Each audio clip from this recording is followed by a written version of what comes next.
It seems that she has done more damage to the world than we have thought. TSSK, it was a good thing that we were presented with a mini-quest, or else we would probably have failed my job class advancement, said Adrian while he stares at the quest log. The game developers would have not made it impossible for you to complete it, Marlon said reassuringly. What both of them did not know was that if only Adrian himself went in the dungeon, he would have just encountered the normal dungeon boss, and he would have probably trigger a different event that would lead to lesser rewards that they had collected. They specifically triggered a main story-line scenario in which the future of the game's scenario would be changed differently because a legendary named NPC was returned to sanity.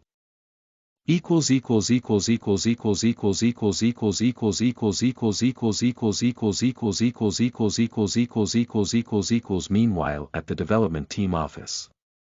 Inside the room the people were panicking because someone triggered a main scenario that was supposed to be triggered after the Undead King event. They only monitored individuals that are said to be unpredictable according to the Atlas CEO. They only put the player named Equinox on the to be monitored once a month list because of the Dragon Egg fiasco.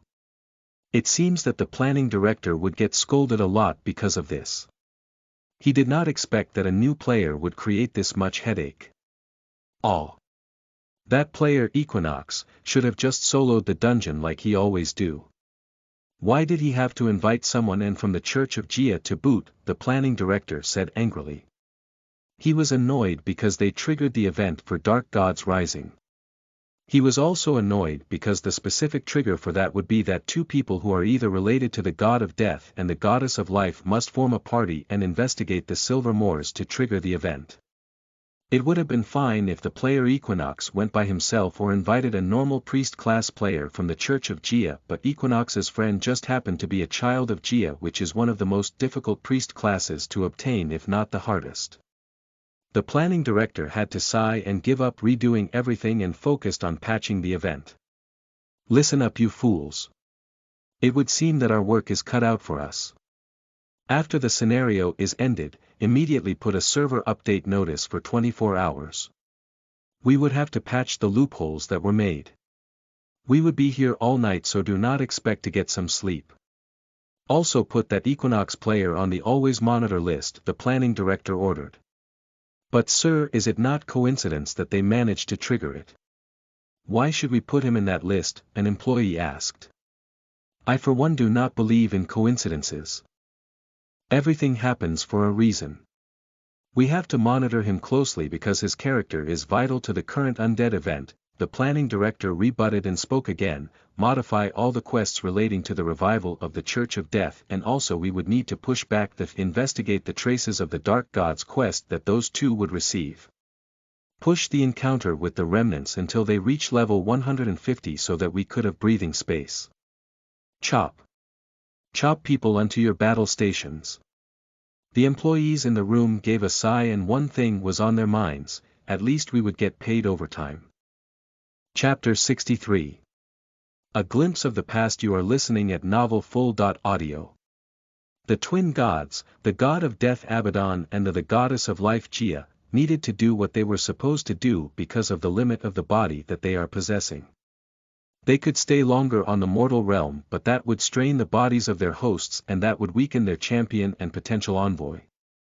They could summon a part of their divine realm to the mortal realm for a few minutes, but that would either pollute the mana or punch a hole in the mortal realm space-time continuum. The real reason gods ascended, or to be more specific made the divine realm, was to nurture the inhabitants of the universe and recuperate their injuries from fighting the dark gods, or more widely known as the Corruptants. A system prompt appeared in front of the two best friends and their minds started viewing memories of the past. You have deeply resonated with the will of the god of death Abaddon. He has given you permission to view a glimpse of the past. You have deeply resonated with the will of the goddess of life Gia. She has given you permission to view a glimpse of the past. As if the duo were watching a movie, they saw dark smoke, an unimaginable amount of casualties and the sounds of war.